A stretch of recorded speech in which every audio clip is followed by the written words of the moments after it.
You know, there's a lot of great OU podcasts, but there's only one where the horns are always down. Ladies and gentlemen, this is the Horns Down Podcast. Hey, ladies and gentlemen, we're back with another episode of the Horns Down Podcast. Just kind of got off of work and all the rest of that stuff. So you already know what's going down. I got my boy Jay with me from Unfair Sports. Jay, go ahead and tell everybody, if they don't already know, tell them where they can find you at, bro. If you don't already, man, y'all tripping, man. Y'all need to be pulling up Jay, Unfair Sports. Find me on YouTube as well as whatever podcast or download and listen to. Chris, it's always a pleasure to come back to the crib. Let's talk some ball. Yeah, let's talk some ball. Let's go ahead and just jump into it, man. So straight up, look. OU versus BYU this weekend.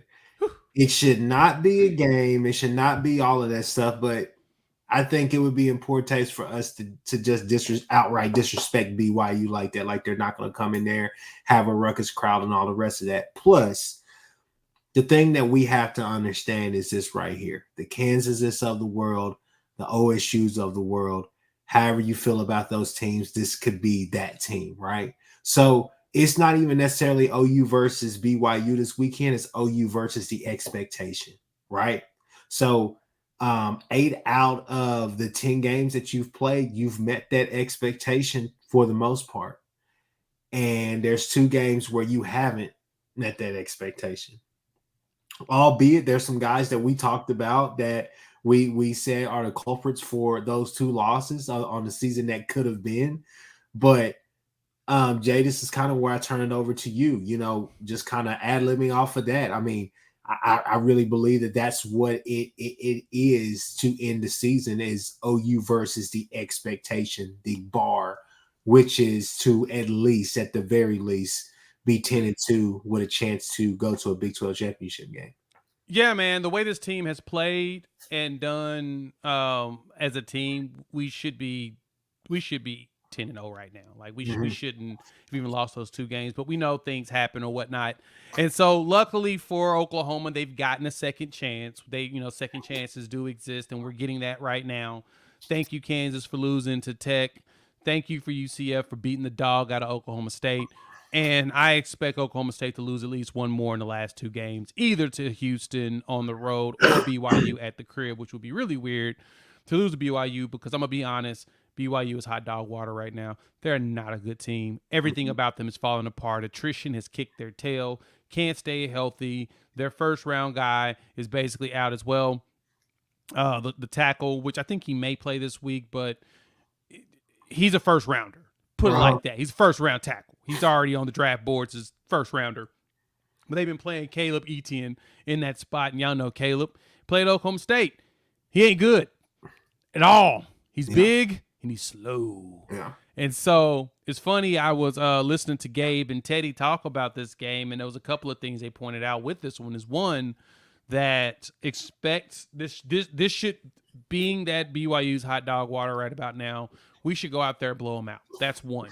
Second thing though is this game's going to be weird. It's going to be wet. It's going to be gross. It's going to be cold. Hell, there's a chance it could snow.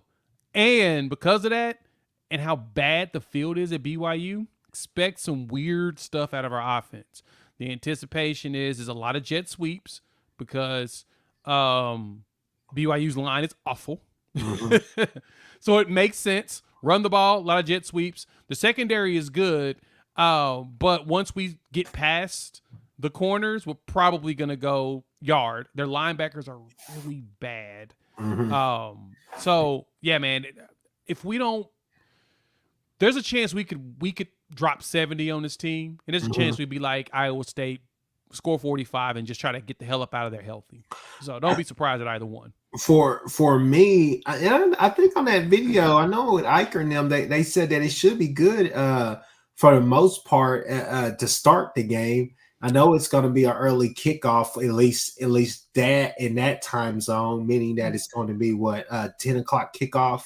Yeah, it's 10 o'clock Mountain Time, 11 o'clock. So this is BYU's first 10 a.m. kickoff, 10 a.m. body clock time in 4 years. The last time was 4 years ago. They played, I think, UConn at 12 o'clock Eastern time, which is 10 o'clock Mountain.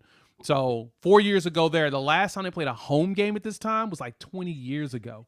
So this is not a common practice for BYU. They never play this early. So it's going to be interesting on that part. But weather-wise, right now the game temperature looks like 38 degrees, but sunny. But the problem is I just got through talking to Bomber over there, Big 12 Mafia, BYU guy. He said it's been raining there, and it's supposed to rain tomorrow. So by the time the morning hits, ground's probably still going to be wet because it's so cold. And that's where that temperature, it's kind of weird. You know what I'm saying? It's going to throw things off. Now, it could be drizzling during the game, but I don't anticipate rain. I anticipate it being sunny, but it's still going to be wet, and their field sucks. Yeah. Think Ames, Iowa, but worse. Look, the biggest thing for me is simply this, is just be consistent. Be consistent and be on time. This is a game where, again, do you get into those head games with yourself where you're sitting there just trying to pound the rock, and all you have to do, they're daring you to throw the ball. You know, don't make this a fourth quarter game. Go in there and do what you need to do to get in and out. You know what I'm saying? So that to me, that's what's really important. Establish. I think that's actually the word that you need. To really coin going into this game is just establishing, right? Because you want to establish the run, you want to establish the pass, you want to establish dominance in every phase of the game. That's what good teams do. Yes. This is yet another test for this team to see, hey, are you mature enough to go and handle the expectation, right? So, I would love to be able to see Gavin Sawchuk get loose.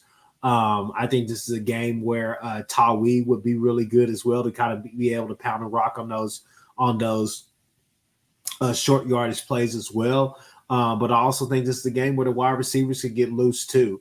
I was a fan of what Levy did last week against West Virginia. I thought that it was a good outing. Definitely pisses you off because you know if he calls an aggressive game like that where everything is north and south, not just a bunch of east and west stuff, you feel really good about that. But I mean, for me, I just feel like more of that and less of what you were trying to do in prior weeks. All respect to Gavin Freeman. I mean, Gavin Freeman. No. All respect to Gavin Freeman and all that. But thing is that I was definitely more happy seeing Farouk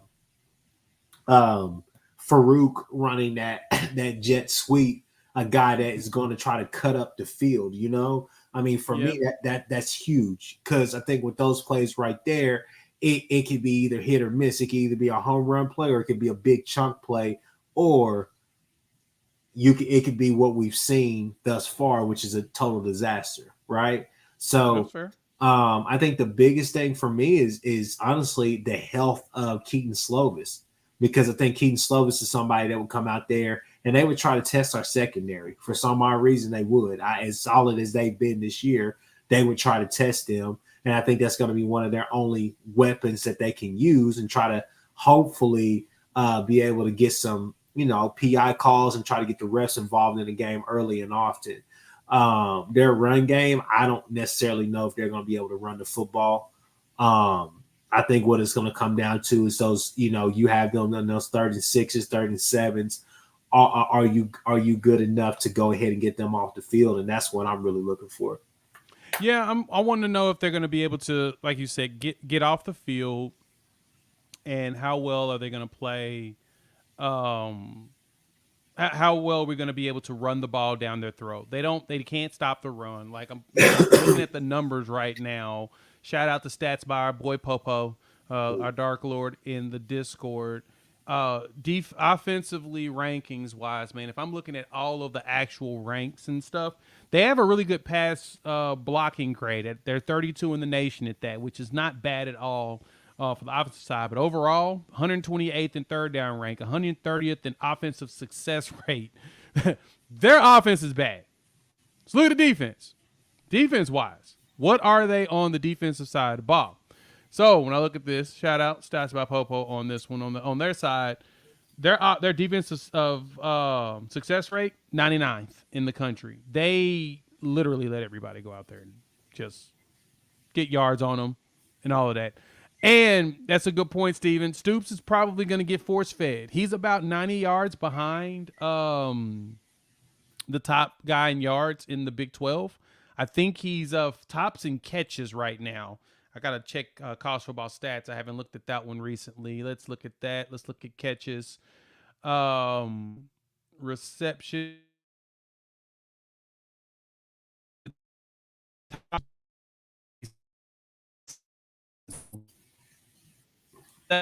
Jay, I think you're cutting out, bro. I am cutting out. Give me a second. All right. Is that better? Nope. Is that I better? can hear you. Your screen kind of cut out. Maybe go out and then come back in, bro. Give me a second. Let me leave and come back. Well, yeah, while he's fixing that, but yeah, I'm 24.5 is the line, folks.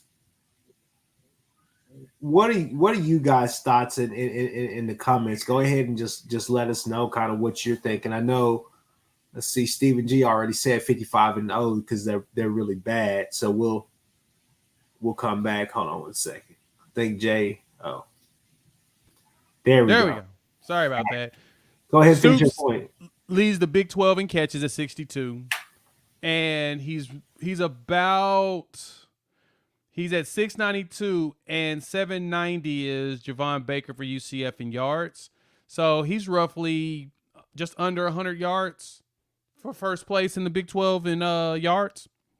So if he has another 100 and something to 200-yard game, which he could have a 200-yard game against this team, they're that bad.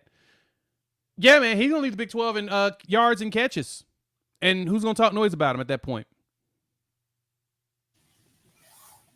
It's like they're a polar opposite of themselves, because when they beat Arkansas, and let's just be honest, Arkansas has proven themselves to be a I don't know if you can call them a terrible team, honestly, because they still have the talent. They've been in some of those games that they've lost, but they're a struggling team. I mean, they struggle. They struggle. And so it now in hindsight, you can't really, because BYU come down that game, it was like, hey, we may have something over there. Like BYU is actually pretty good, but now you're looking at that game in hindsight, like, yeah, that doesn't really amount to anything, right? Right. It doesn't really make me respect them at all that they were able to beat Arkansas. A lot of people have beat Arkansas, and a lot of other teams have taken them to to the grind, basically. So I don't know. It's just crazy to see the dip, because coming into the season, I know talking to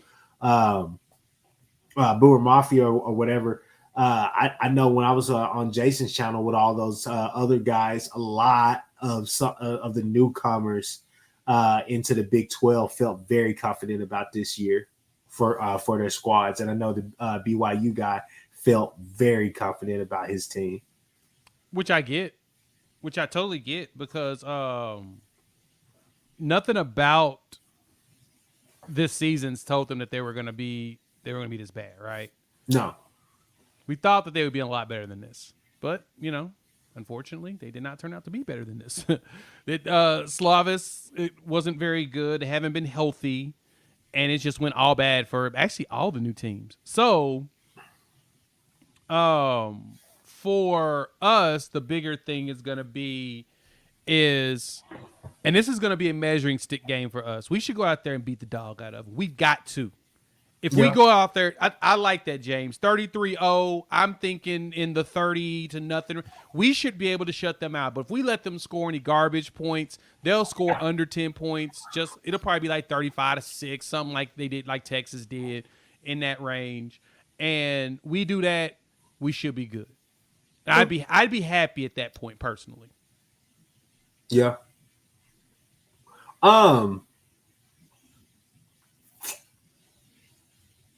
have you heard anything else about Keaton Slovis possibly playing? Because as of right now, they basically said that because he has a shoulder and elbow injury issues, and they said that if he ain't 100%, he ain't playing. And I'm gonna be honest, I don't see him playing. It doesn't make sense for him to play in this game. And when me and Bomber was talking about this, for him, he's like, play the young guys. You got a couple of young quarterbacks, especially one out of Utah. I think Springville, Utah. Ryder, I forgot Ryder's last name, but you may as well play the young guy. Yeah, Get him some experience in preparation for next season. You need one win to be bowl eligible, which they could get that against Oklahoma State, the last game of the season. But get out of here healthy. Yeah, that's what you need to do. Get out of here healthy. Not only get out of here healthy, but to me, I think that if you're going to attack this team, I think that playing Slovis plays into the hands of OU unless he's going to go out there slinging it like what's old boy from Bowman from O State, a lot of quick pass game. The other quarterback, kind of watching him. Who did they play last week? Who, BYU? Yeah, didn't they play Iowa State? They played Iowa State last week. That the backup quarterback didn't look that bad, but he didn't look as comfortable as you probably would like for him to look. But he definitely gives them a better option simply because he's more mobile than what Keaton Slovis is. So I think that's the only benefit of possibly playing him in this game, is trying to give that threat. But he's more along the lines of maybe a better option than the Tulsa quarterbacks, right? And it's not trying to disrespect them. I'm just being, just very blunt and to the point. But I mean, he kind of reminds me between them, or if you want to give him a good comparison, I guess a poor man's version of Preston Stone, in my opinion. No, I get you with that. And for them, it's waving the white flag. I get it, but at a point, you need to start looking at the future. And I think their waving the white flag recommendation in this one is to go ahead and play your young guys, get that experience, make it happen. It makes the most sense. Yeah, it makes the most sense going into the Big 12 next year, especially with the unknown of the unknown. Somebody's going to be a surprise team out of the Big 12 next year. I think that tops is going to obviously be Utah, because if Cam Rising is coming back, then it's going to be pretty hard to stop that momentum train. I mean, that momentum and that hype train that they're going to have. I also think that it's them. I think probably TCU could recoup. Big 12 is going to be interesting. O State should be a staple. O State should be the best team in there. And then obviously, what mega hype train is coming too. Let's just be real. That hype in Boulder is going to be even louder next year. Especially, if y'all hated them now, boy, you're going to hate them next year. Carvin says, weather aside, Oklahoma needs to establish their dominance by strategically mixing the running and passing, playing with discipline, control the penalties, play with physicality, emotional fire. I mean, hell, that sums up especially the last 3 weeks of football of what we need to do. To me, mixing the run and pass. Yeah, I mean, obviously, playing with discipline, that's going to be huge, and control the penalties. Because the thing is that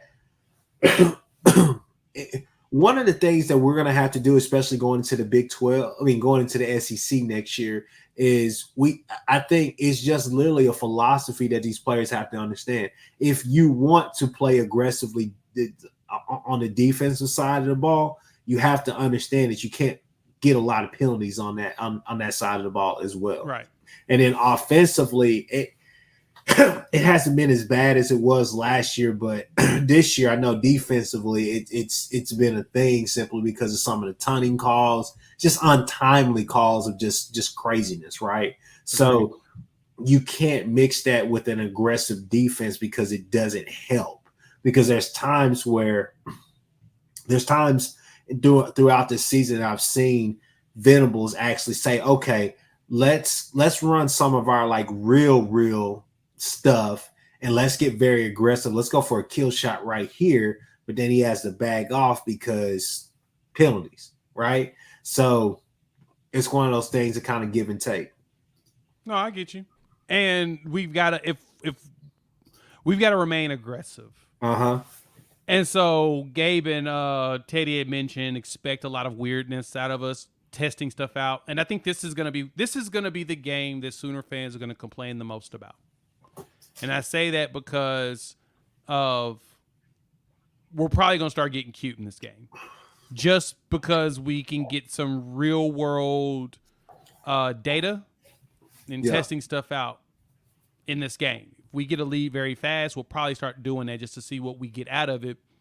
And of course, it's going to make Sooner fans mad. But it's a good opportunity to test that stuff out because we ain't going to get that many chances the rest of the season. So you may as well do it now, right? Yeah. Yeah.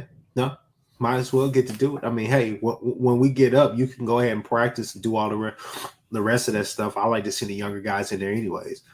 Right. Yeah. Now, don't expect to see any Jackson Arnold. Do not expect to see Jackson Arnold in this game. I'd like to see Jackson Arnold, but kind of is what it is. Yeah, I don't know if I would want him to play on the road in this area. Mm-hmm. See what I'm saying? Like it doesn't feel. This might not be the place you want to put your freshman quarterback in, right? Yeah. In risk of injury, you would probably. Yeah, Davis Bevel's probably gonna go out. I'd rather see General Booty, personally. Let the man play. Let him go out there, test it out, get some throws out there. Especially if you go out there with a big lead. Now we've got to get the big lead first. It's gonna be cold. It's gonna be potentially still wet. It's gonna be gross. We may as well, just prepare ourselves for all of that. So, but yeah. So at this time, before we switch over to some other topics real quick, Jay, go ahead and tell the people your score prediction. This game? Ooh. Yeah. Honestly, I think we go Fitty Burger. I think 50-6. Okay. All right. Jay has it 50-6. What do you kind people in the comments have? If you haven't already liked this video, go ahead and like this video. Y'all subscribe to the channel as well. We're growing. We're doing our thing. We got it moving. We got motion. Go ahead. Follow my guy. Like, subscribe to his channels and all the rest of that stuff, Jay. Yep. Finish Sports, obviously. So, yeah, y'all just throughout here, just let us know what are y'all's score predictions. I think – hold on. Jay's trying to say I'd rather see Booty. Yeah. Beautiful quote, baby. I was gonna let it slide. All right, this ninja delusional 46. Okay. Quentin, here you go. Quentin, I'm not even. You know what? Let's go ahead and switch gears. Let's go ahead and talk about the rest of the Big 12 slate. So obviously, okay, let's preface this guy with this right here. David Whitehead said 45-0 the good guys. Oh no. So Sheila Smith said 54-13 OU. I could get behind that. I love it. So here's what I have to say. Okay, I'm gonna preface all of this with this. We have to stop trusting random people with the rules, the regulations, and the laws. Okay, if you live in the great state of Oklahoma, you understand that we have to deal with that on the daily. Why are we letting these people write the rules of the conference? It's crazy to me. It's pretty bananas. It's bizarre. If you read any of these articles, all you have to do is just understand that, one, all you need is just for Texas to lose or OSU to lose and win out. And that's basically solves everything. That's it. In a nutshell, that's what it is. So you can go to George Stoya. Now, George Stoya has it on his Twitter as far as what's going to happen. He has every scenario. If Texas loses, and everybody else wins out, then in his earnest opinion, it's OU K-State all the way. So it could be a bit complex, but it's just crazy that you would try this in the middle of the season on the heels of the whole Harbaugh situation that's going on now. So it's crazy because you're thinking to yourself, the Big 12 should suspend itself. But then you start thinking, you're like, oh, everybody's on a conference call except for OU and Texas. I know how this game goes, but I digress. So with that being said, let's go ahead and preview this game for Quentin so we can give him a real synopsis, not the orange blood synopsis, not the Nino's Corner summary, not the fanatic perspective bull crap. Okay, shout out to my guys over there, Nick and Steven. But Jay, go ahead and educate this man on why they will lose to Iowa State this weekend.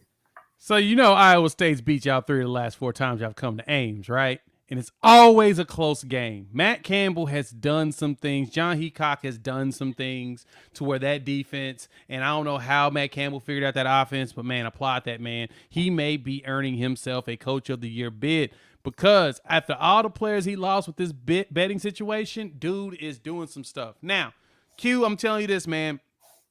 It's 2023. Iowa State has given y'all problems for years. And last year they should have won. Go ahead. Last year they should have won, right? Go ahead. Hey, they had Hunter Deckard throwing the ball. They ain't got Deckard throwing. They got Rocco out there. Rocco out there acting like he a man. He 40. So I'm not saying that y'all will lose, but this is going to be a really hard game for y'all. You're going to be up there in the cold, and even Steven said it last night on our SEC Connect. He said his concern is the weather. It's going to be cold. Y'all don't do very well in the cold, and you're playing against Iowa State, who has a tendency of being super scrappy. Yeah, who's that? Jared, can't think of his last name off the top of my head, the lineman for Iowa State that's, been talking all that noise and stuff. That man like 6'5", 230, 225. He ain't little, and he is projected to be drafted. He's a big boy. Like, he ain't little. Like, I mean, there was the jokes by y'all boys on social media talking about this little dude talking noise. I mean, he's about as big as Sweat is. That's all I got to say. NFL likes him for a reason. So, I mean, hey, Quinn, I'm telling you what your boy Steven said. Sub 50 concerns him. Steven G says without Brooks, that's a blow. Brooks. That's a blow, okay? I like when people think that if you lose a player, the next man coming up is going to do it, and there's no concern. We had concerns at wide receiver even when we lost Andrell Anthony. And Nick Anderson was scoring a touchdown every other catch. We had concerns. Quinn, because that changes the dynamic. There's a reason why Brooks was starting. Let me be the first to say, okay, I apologize, okay? Because Jonathan Brooks is not a bum, okay? But he's a jag, though. He's just a guy. That's it, all right? End the discussion right there. Let's just leave it alone, all right? I said it. This guy. All I know is this right here. Is that my biggest problem, Steven, is that, Quentin, I don't know why I call you Steven. My biggest problem with this Iowa State game is simply this, okay?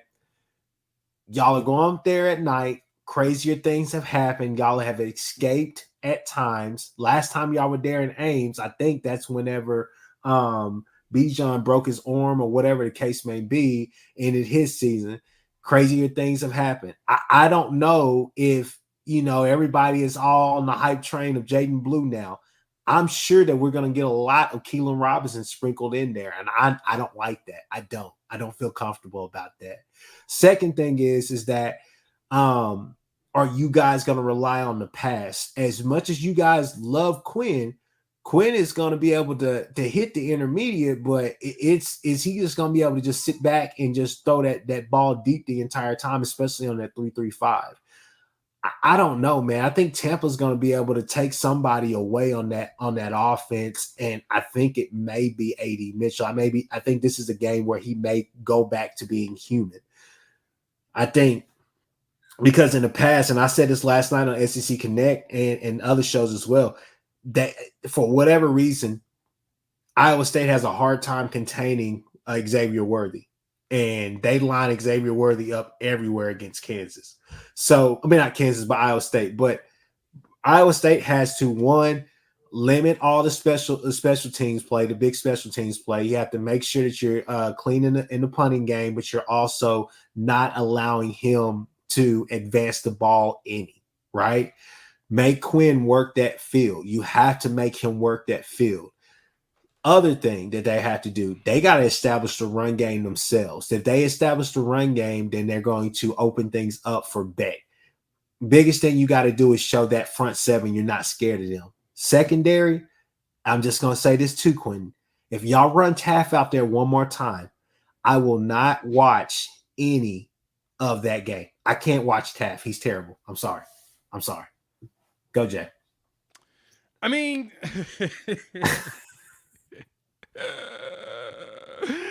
I just said, Quint, man, look, now ain't nobody trying to scare you. I'm just telling you that this is going to be a legitimate game. Like, y'all have watched Texas struggle the last couple weeks, and we all know what? Your mark's out for y'all, man. He's already got the Texas Tech game marked. He would feel even better having Iowa State do the first knocking of you all down. So there's no guarantee you lose, but, man, it's going to be a tough one. I mean, you can try to act like, oh, we're going to go out there and we're just going to blow them out. Sure, if you want to think that in Ames, go right ahead. And if y'all lose, I want you to be here on and talk to us. That game's close, or if y'all lose, make sure you pull up to the channel. I expect to see your face telling us, all right, y'all right.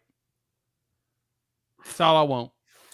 No, and I mean, no, all jokes aside and all the rest of that stuff, at least from my side of it, I just think that this is going to be a highly competitive game. I think that you guys present a lot of you guys present a lot of problems for them, but I think vice versa too. And I think this is a team that's going to fight y'all all four quarters. But we have to see it. You know, one thing that they can't do is play from behind. They can't go out there and spot y'all 20 points like everybody else has. This is not a K-State team that's capable of pushing y'all to the point where the game is on the line. I think TCU, even though they made that comeback, I think everybody still expected you guys to win simply because they just arrogance alone. Like I said last night on the show, Jay, I just don't understand how you run a damn cover one against them on the last play. I can't leave them on their own. I have confidence in my guys, but no, I'm putting two safeties back there to make sure that they got some help like over the top, because I can't lose on a 50-50 ball to a guy falling down. I'm sorry, I just can't do that. I get it. I'm in the exact same boat. Yeah, it's gonna be a battle. CJ Sark, TJ Tampa is gonna be a challenge. Yeah, he's gonna be a challenge. And I see the question is, can I don't know if Sark breaks the curse. He's a good chance. He should be able to. No excuse not to, but again. Real quick side note, Carvin says, I think Jackson will need some experience before he gets to the SEC. Oklahoma 63-6 BYU. I can get you there. He's not playing in this game, though. I don't think this is the game. You don't want him to play on a bad field on the road. Carvin, you and my uncle are in the same boat. Like he's saying the same exact thing. Let's see. Quentin is saying. Now, here's a good point, Quentin, and here's a good point too, Jay. This is something that we haven't discussed yet. I try to be respectful to my Texas brethren, but the question is, respectful to no Texas Southern. Why are you lying? my question is, and this is a real question because he's right there on the doorstep. Can 9-win Sark get to 10 wins finally? Can he finally do it this year?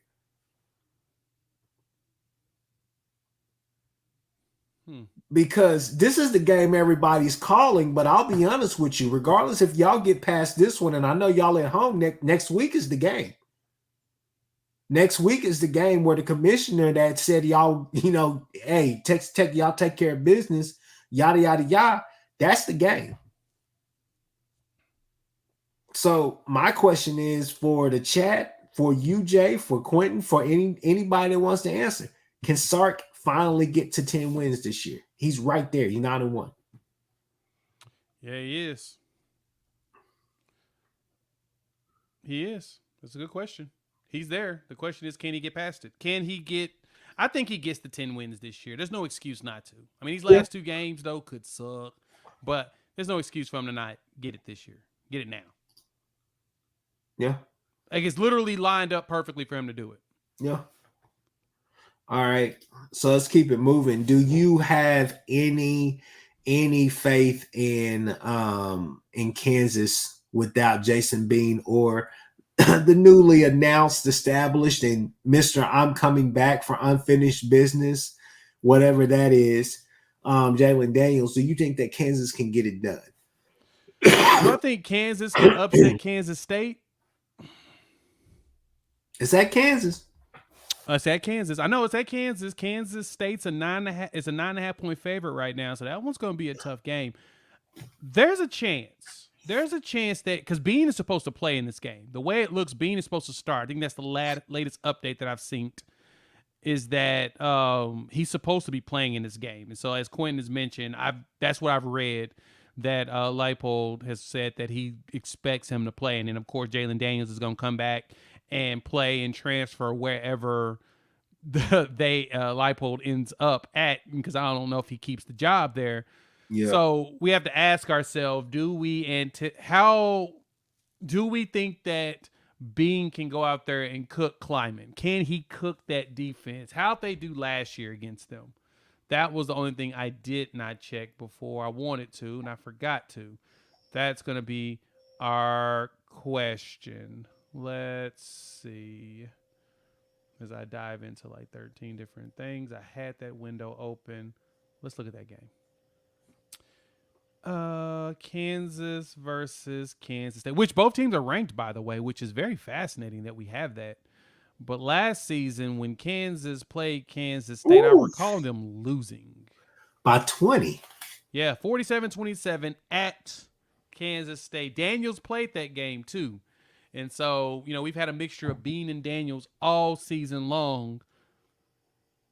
Hey, Quentin, I'm going to have to put you in timeout if you say something like this. Dog, Quentin, man, here you go. Bro, you go. You be trolling, man. He going to start laughing in the chat in a minute, man. Exactly. You be trolling, broby. Why you out here trolling us like this, man? Exactly. Come on now. Boy, what? You lying. You ain't never bet Dr. Martin Luther King. Talking about he'd take Bean over Quinn. Oh, my God. These Texas fans crazy. Anyways, so he's a troll, man. He's a certified troll. But I can see this upset happening. Honestly, I can see that, and I can even see Iowa State beating Kansas State, too. I can see Iowa State beating them, but I don't know, man. It's such a toss-up for me, especially if Bean is not healthy. And I'm just gonna be honest with you, they haven't looked too hot at since our game against them, honestly. They came out very sluggish. It looked like they had that false energy because they came out very sluggish. What Texas Tech did to them the first probably 10 minutes of that game last week was bonkers. Texas Tech came out there and just said, yeah, I'm gonna just run the ball. Yep. Who cares? Yep. Hey, no, you're right, Quentin. Being fast. Yeah.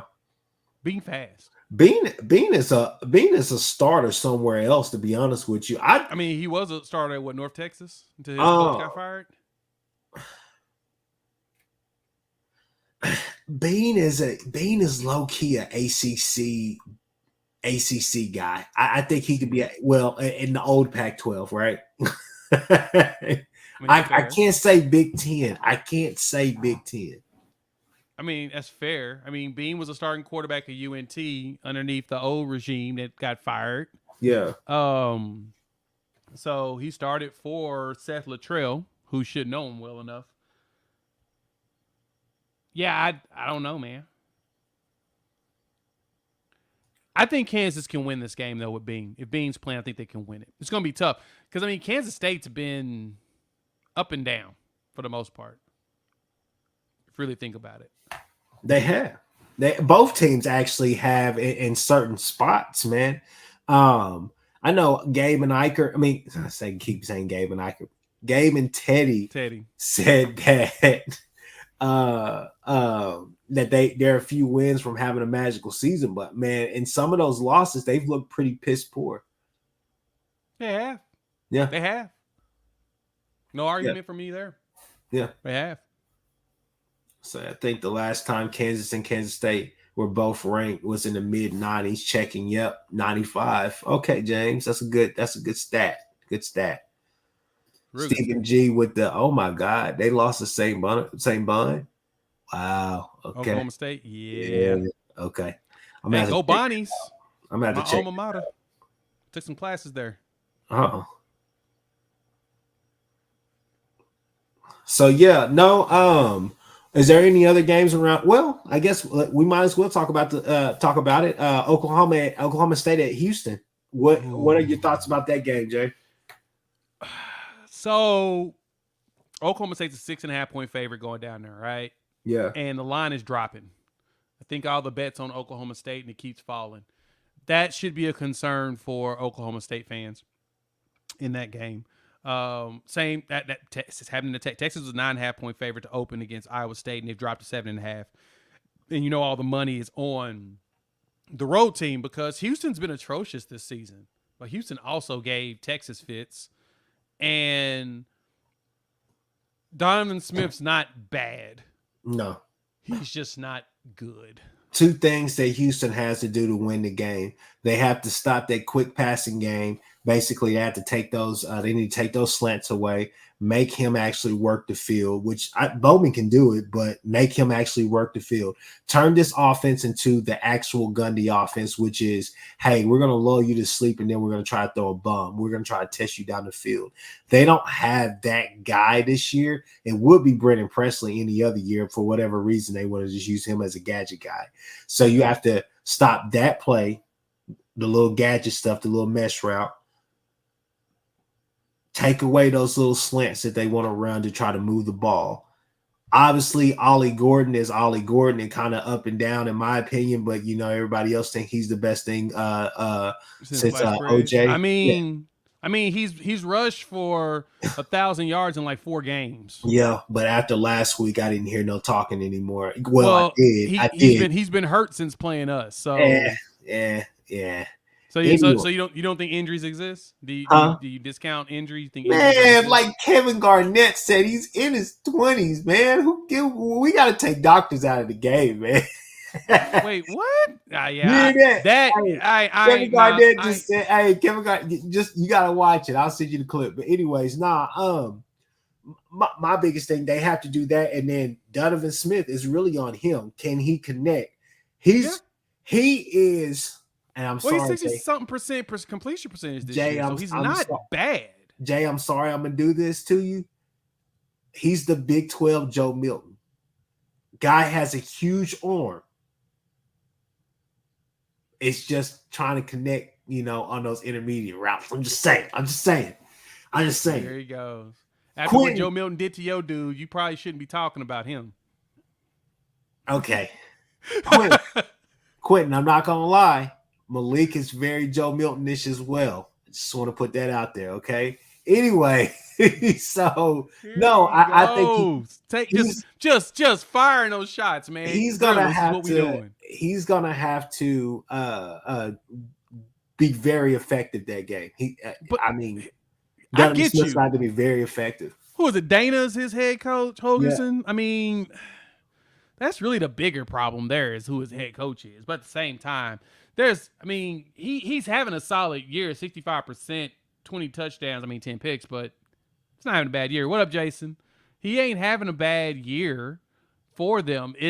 They had so much turnover, especially at the offensive line, man. We were trying to figure out if they was going to have a team this year, to be honest. Yeah. But Houston can win this game. It would be the most Gundy thing that we've seen in a while, to be quite frank with you. It really wouldn't surprise me. UCF was last week too. That was just about. It's funny. I was at my son's soccer game, and some of the other parents there are OSU alum, and I had my OU hoodie on because we were in Norman, and they were like, laughing like, I was like, that's the worst shirt we've seen you wear. I'm like, well, y'all should be happy. Y'all won. They're like, yeah, but then we got blasted by UCF. Yeah. That's about as Oklahoma State as you can get. I was like, that's a good point. I'm glad y'all are self-aware. It was, hey, it got physical out there. It got to the point I had to turn the TV. My fiance was in here about to cry because she was just like, it just doesn't make any sense. Oh, it makes sense. And It's who they are. They identify as being destroyed often. What Quentin say? He said, y'all not making the champ game, just focus on the Alamo Open. Wait. Okay, Quentin. Wait. Okay. You talking about the Texas Longhorns bowl game? The one that y'all been to the last 4 times y'all actually made a bowl game? I understand, Q. I mean, it should feel good. Y'all can talk noise. You know, you're feeling yourself. But don't worry. We'll see how this shakes out. I'm not even going to predict that we make it to the championship game. But at the same time, as we take care of business and everything falls the way that it typically does, we'll be there. I can't wait until because that's how confident I am in finishing the season. I can't wait until OU makes the Big 12 championship game against K-State or O-State. First thing I'm doing is texting Steven and saying, hey man, can me and Jay still stay over? I've already been put on the wait list for tickets just in case, and I'm going to be there. Hey man, I'm gonna go if Steven will let me stay with him. So you already know how that goes. But my hotel's already booked in Arlington too, so I'm rest to go. 9684 over here.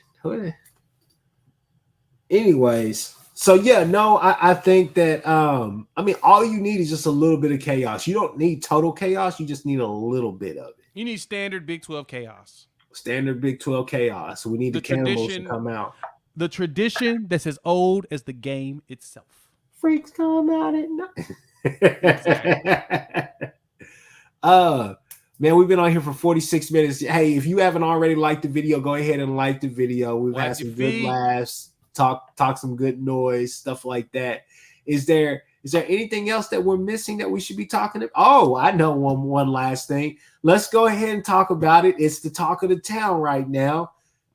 The Gluttons, or excuse me, Texas A&M got rid of their head ball coach. They left him out there dry, looking like a tube. You know what? I'm not even gonna go there. Okay, they left him out there dry. Now he's in the rain singing Usher songs with an umbrella, and me and you are here talking about what does Texas A&M do after that, right? So I don't know. Everybody keeps saying Mike Elko. I don't like that hire. Some people say Kiffin. A lot of people say Dan Lanning. A lot of people are over here saying, hey man, why not Urban Meyer? Then you got a bunch of people over here saying, why not go get Willie Fritz? And then you got a couple of us who are in here like, hey man, I think Jeff Traylor is the best candidate for the job. What's your thoughts on this, Jay?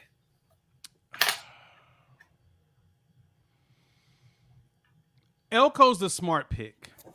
Elko's the smart pick because he comes from there, and that's how you retain most of your recruits, especially on the defensive side. They've got legendary defensive players. You go after the guy that was there when they were brought in, guys that actually liked him. You bring him as head coach. He retains E-Rob. You retain majority of that talent, period. Now, any coach knows that if you go there, you got to retain E-Rob because Elijah Robinson is the reason why all those defensive linemen are there. But at the same time, that don't mean they're going to keep him. They most likely going to bring their own dudes in. That's what a lot of these coaches like to do. They bring their own guys in. Interview, they bring their own guys in. But Elijah Robinson is one of those coaches that's going to be definitely I'll put it like this. If Elijah Robinson loses his job there, expect him at Colorado. He'll go over there with Nick Williams, who left A&M to go to Colorado as a defensive line coach. Expect them to bring him over there. That's the job I can see E-Rob going to if he is not retained. Any coach that takes that job would be stupid not to retain him in some capacity, finding a way to just give him a position. Now, that's if they hire a defensive line guy. Now, Dan Campbell is the name that's been floating around the most, which, I mean, I got what Nick was saying. He goes down there. He's making $12 million a year instead of making $2 million in the NFL. But he's a coach in the NFL. He doesn't have to work year round. He literally stops working once the playoffs start. He like the hours. Like he's working probably still 10 hours a day, but he's not working 15. He's not dealing with recruiting and all. He can take a vacation, right? Like the player, he can take vacations as a head football coach in the NFL. I don't see him leaving an NFL job to take the college job. It just sounds like beneath him.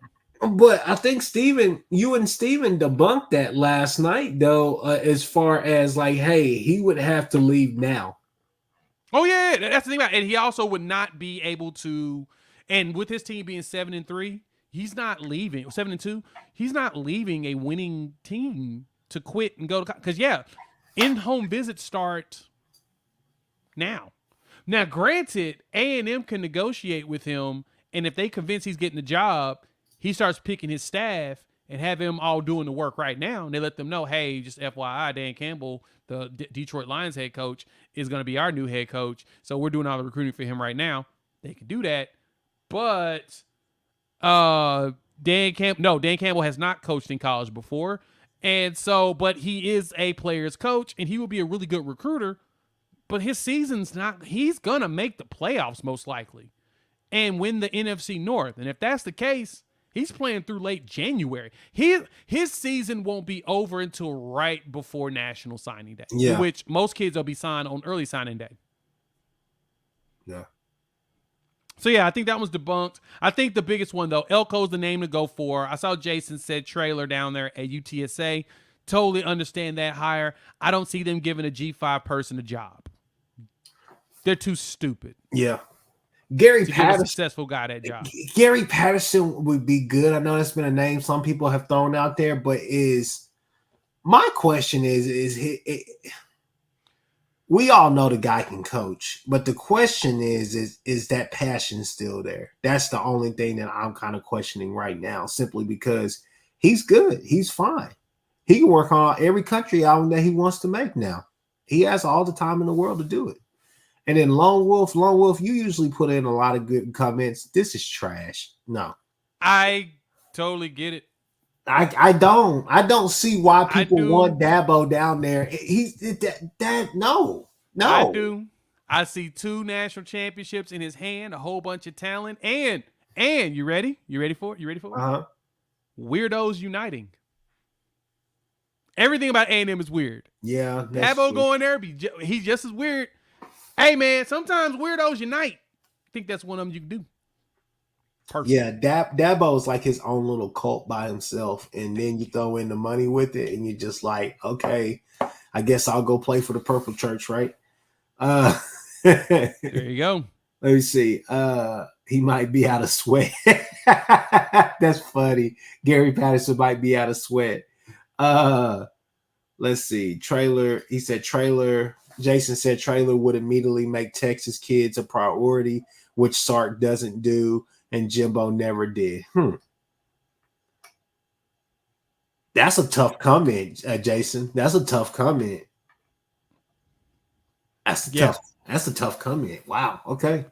I don't know, man. I don't know. I think Jeff Traylor would make a lot of sense. I think that I know y'all laughed at me last night for saying it, but I mean, I wouldn't be mad if they went and got Kingsbury. We can't judge him off of the Texas Tech. Why not? Why not? The dude's been in the league and he found success in the NFL. That can't go without. That got to do with the price of tea in China. That don't go together. Nothing about that goes together, though, Chris. I get what you're trying to say, but just because Cliff Kingsbury did well in the NFL, kind of, and ended up getting fired. They found a way. They wanted to fire him because of just not him doing it. He ain't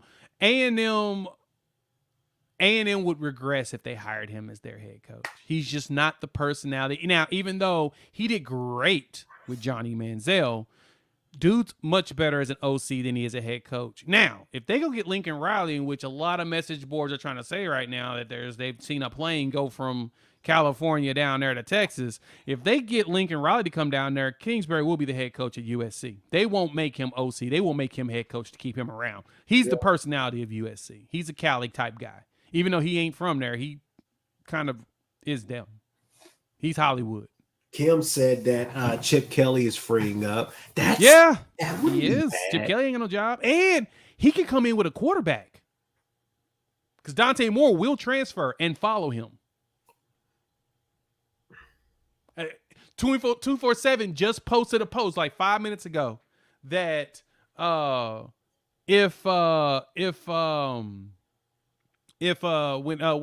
Chip Kelly goes, the expectation is that he will be in the portal.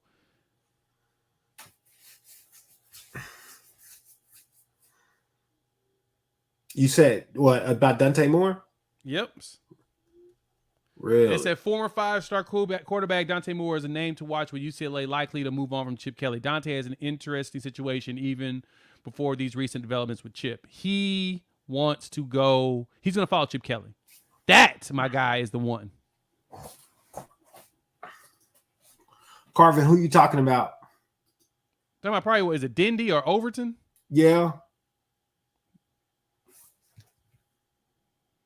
So with Moore getting an opportunity to start, I can see Moore 100% ending up. Yeah. Yeah. But now everybody's throwing out there to U. All the fans are thinking the U's going to be able to win his services. I could totally see him going to. I could see him following Chip there. You talking about Miami for Dante Moore? Mm-hmm. That wouldn't be a bad marriage. I think they're one quarterback away. He could also possibly look, especially if Norvell stays, he can look at Florida State as well because I think isn't this Travis's last year?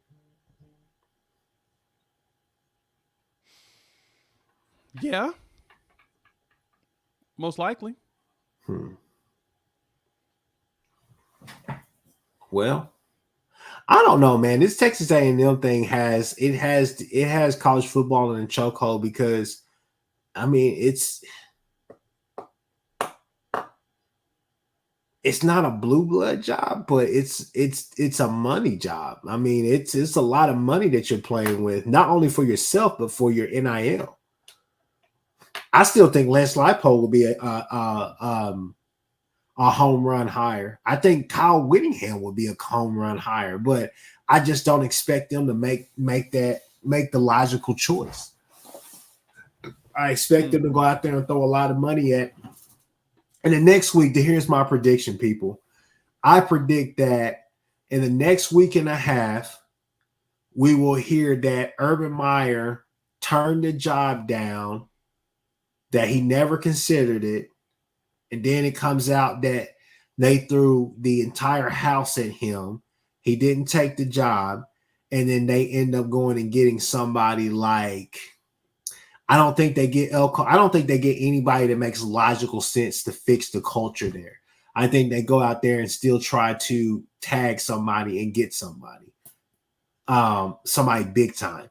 To be honest with you, I wouldn't be surprised if we saw Lane Kiffin make the move. I'm just going to be quite frank with you. And I think that Kiffin would be a great hire for them. Contrary to what Nick believes, I think he'd be a great hire for them. Because even though he has battled the culture, he embodies that culture just as a person. And Joey Freshwater. Yeah, I was thinking the Lane train, but yeah, as Jason mentioned, Allie Peak, she does the a peek at Gator football. Urban Meyer was on her show, and he said he wasn't going nowhere. He ain't going. He's gotten a taste of making money as if he's a head coach without working anywhere near as much as he did as a head coach. He's good. Mm-hmm. He ain't coming back. He's done. We'll see. I guess we'll see. Well, folks, we've been on here for coming on an hour, so we're going to end it right there in the land of the abyss, the unknown, because we don't know what these fools going to do. So, Jay, go ahead and tell everybody, if, like I said, if they don't already know, tell them where they can find you, my guy. You know where to find me. Unfair Sports. Search for me on YouTube as well as wherever podcasts are download and listen to. Always great to have me, Chris. And Jason, great job on the graphics here, man. Good job of hooking the man up. Hey, man. Get him some new threads. Hey, we coming up, man. We coming up. But hey, with that being said, guys, we're out of here. Like,